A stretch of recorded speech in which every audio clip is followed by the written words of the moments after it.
Hi, folks. Welcome to Crisco's Corner. Unfiltered commentary. And that's your truth, the real truth. Please like, share, and subscribe. And as always, thank you for your support.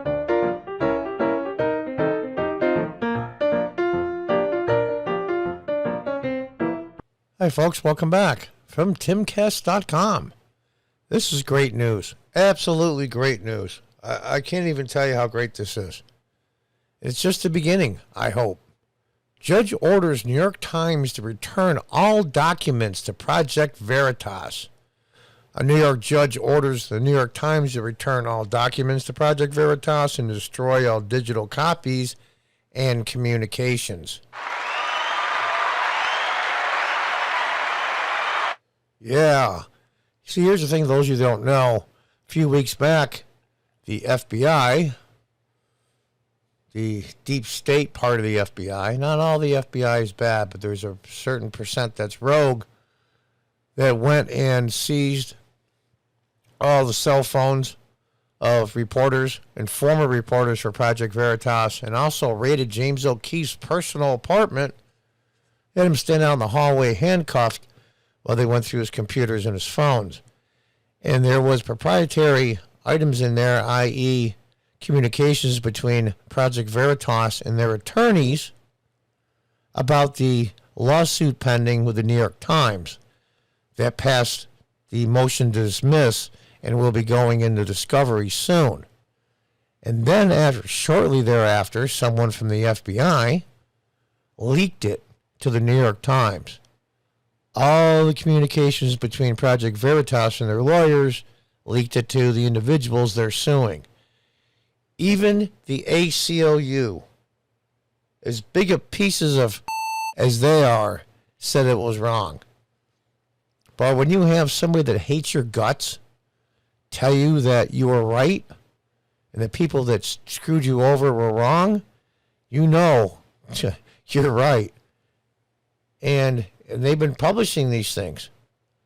How much more? I mean, how Soviet-style Russian third world country crap is this, where the New York Times or other people put pressure on federal law enforcement to go after somebody that's suing them? The merger of media and government always ends up badly. On Friday, a New York judge upheld his order for the New York Times to return documents they obtained about communications between Project Veritas and the group's lawyers. Justice Charles Wood ordered the Times to immediately give back all physical documents and destroy all electronic copies of communication between Veritas and its lawyers. The judge states that the attorney-client privilege protected the communications. Average IQ of 100, what's yours? Maybe the people at the New York Times ought to take that test. Wood states that's the judge, states that the New York Times story regarding the documents was of no general interest and value and concern to the public. That he might have worded a little different. That's a relative thing. The New York Times plans to seek a stay of the ruling and would appeal it on the First Amendment grounds, according to A.G. Sulzberger, its publisher. Now, if the New York Times published some things that were leaked out by the FBI unlawfully, they are entitled to them under law. That law has been settled. Stolen information is allowed to be published under the First Amendment. The difference is, in this case, is that Project Veritas is suing the New York Times for slander and other things. That's what makes this different. The ruling should raise alarms not just for advocates of free press freedoms, but for anyone concerned about the dangers of government overreach. You got a serious set of, to say that, government overreach. You had the government raid these people and confiscate their files in their phones just to help yourself out in a lawsuit that's pending and going to discovery soon. You got some serious balls. overreach into what the public can and cannot know. In defiance of laws settled in the Pentagon Papers case, not the same. That's the famous case back in, I believe it was the 70s. When I was young, I remember it. When a bunch of leaked documents or stolen documents came out concerning the Vietnam War, and they were published. It was quite a big deal. And it's been settled law. He's right. But this is different because you're in a pending suit, a trial, so to speak, with the Project Veritas suing you. This judge has barred the Times from publishing information about a prominent influential organization who was obtained legally in the ordinary course of reporting. How could you obtain information that was from the FBI raid legally? Now, they legally allowed to publish it, but the person that leaked it to them broke federal law. It's a felony, probably multiple felonies. The order came as part of a defamation suit filed by Project Veritas leader James O'Keefe against the New York Times. Project Veritas came under federal scrutiny due to the alleged theft of a diary belonging to President Joe Biden's daughter, Ashley Biden. Yes, somebody brought it to them. They couldn't confirm if it was legitimate or not, so they tried to bring it to local law enforcement, and they wouldn't take it. They eventually gave it to, I don't know what law enforcement agency they eventually gave it to. They never published a word or a sentence of it. The group admitted to having the diary at some point, but claimed to have since handed it over to authorities. Claimed? It's not a claim, it's true. They handed it over. Now, how many copies do they make? Who knows, but they've published none of it. Portions of the diary were published in national files, saying they were prohibited. They provided their published parts by a frustrated journalist. So that got leaked out, supposedly. Project Veritas and O'Keefe deny any link to the publication of the diary. Let's make this clear for a minute. Are these perfect people at Project Veritas? No. One thing is true. Every single court case they've ever been involved in, they've won. I repeat that. Every single court case they've been involved in, they won. They asked for 2, 3 sources. Like the old days. Don't you remember from the movie All the President's Men? They thought they had a big story, and the publisher, who was a big Democrat at the time, Ben Bradley, and they were getting a chance to really crucify the Republicans about Watergate, and he says, you don't have enough here. Get another source. That's when reporting was real. You betcha it was biased, and you betcha newspapers took sides, but they had a set of rules concerning stories and how many people were sources into that story. What we get now, this is the amazing part. Here's what we get.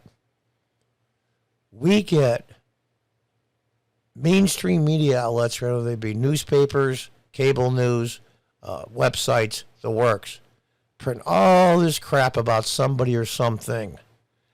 And then it turns around in the Congress of the United States, the federal government, the district DOJ officials, take this as evidence and try to indict somebody. And then the same media turns around and says, oh, by the way, this has been reported. And they started the whole thing to begin with. Leaked lies from Congress to the media. The media turns around and reports those lies. And then Congress says, oh, look what the media is reporting. We better investigate. This is nuts. Project Veritas has objected to the New York Times article published on November 11th, 2022. That's a typo. That's 2021. The article was based on memos from the Project Veritas lawyer claiming to reveal how much the group worked a gray area between investigative journalism and political spying, relying on legal counsel to keep from, wait for it, violating federal laws. Boy, what a piece of crap. He sat down and had correspondence with his attorneys on a undercover or story they were working on, and wanted to know from their attorneys, who were experts in federal law, but what they were doing was violating federal law, and if it was, they wouldn't do it. How the hell is that bad? They wanted to keep from violating the law unknowingly. Ignorance of the law, remember the old expression, ignorance of the law is no excuse. So counsel's not cheap, believe me. It's a lot of money per hour, hundreds if not thousands. Relying on legal counsel to keep from violating federal law. You should give them an award for that. O'Keefe and Project Veritas have been accused of using misleading tactics to expose liberal media bias. What's misleading about it? They're just showing what these people said. You don't pretend, even if you're in private, that somebody's listening. Whether you're big pharma or you work for CNN or a major news agency. And believe me, they effed up. They told the truth under camera. Elizabeth Locke, a lawyer of Project Veritas, responded to the ruling Friday, saying today's ruling affirms the New York Times behavior was irregular and outside the boundaries of the law. Now, she's being kind. The court's thoughtful and well-researched opinion is a victory for the First Amendment for all journalists and affirms the sanctity of the attorney-client privilege. There's two things going on here at once. The attorney privilege, and at the same time, the First Amendment. And what the New York Times is doing, the scumbags that they are, is they're using the First Amendment to cover up criminal activity, i.e. the fact that this personal correspondence between Project Veritas and their attorneys was leaked out from the FBI after an unlawful raid. Even the ACLU hates their guts, said this is ridiculous and wrong. The left, the progressives, the Democrats, any word you want to use for them besides the words I want to use and I can't because this is YouTube, are using federal law enforcement agencies to go after their political enemies. This makes Watergate look like a joke. In fact, frankly, a lot of things done in Watergate were a joke if you go to look at the nuts and bolts of it. What was the old expression they use? Rat-ing. It's just dirty politics. That's what they did. Dirty politics. This goes beyond that.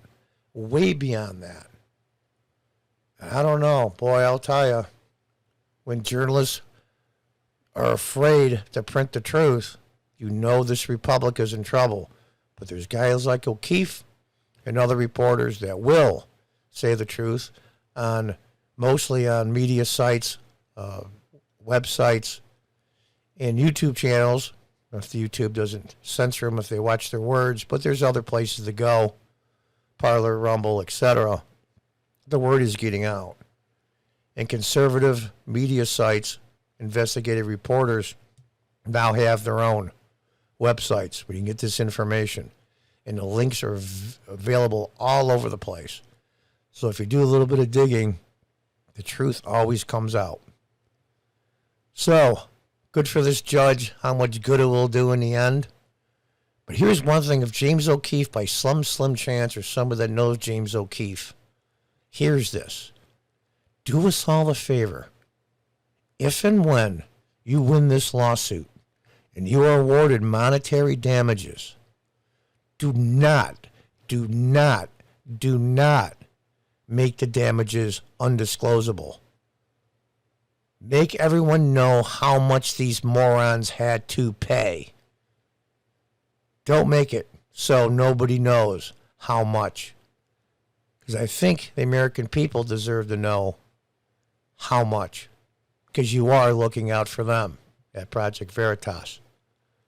So we'll see how this goes. The saga continues. Stay tuned next time for the Perils of Pauline. Now, those of you older know what that is. It's an old serial, and every week when you went to the movies, it would be a cliffhanger, and then the next episode, like the old Flash Gordon. So until next time, goodbye and good luck.